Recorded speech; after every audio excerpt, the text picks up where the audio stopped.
Your future is created by what you do today, not tomorrow. Hi everyone, আজ আমার 75 hard day চ্যালেঞ্জের 64 নম্বর দিন। সকাল সকাল রেডি হয়ে মাঠে গিয়ে ওয়ার্ম আপ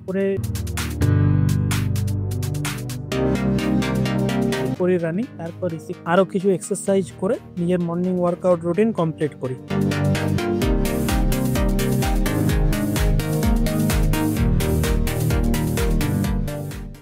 আজ শ্রীমদ্ ভগবত গীতায় পড়লাম, ভক্ত সর্বদাই সব রকম অসৎ সঙ্গ থেকে মুক্ত থাকেন। কখনো কখনো কেউ প্রসক্ত হয় এবং কেউ নিন্দিত হয়, সেটি হচ্ছে মানব সমাজের স্বভাব। কিন্তু ভক্ত সর্বদাই কৃত্রিম প্রশংসা ও নিন্দা, সুখ অথবা দুঃখ থেকে মুক্ত থাকেন।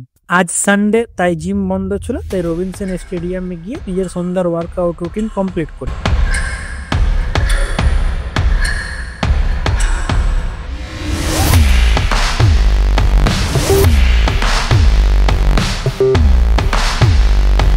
সকলে সুস্থ থাকুন, ভালো থাকুন, আগের দিন আবার দেখা হবে।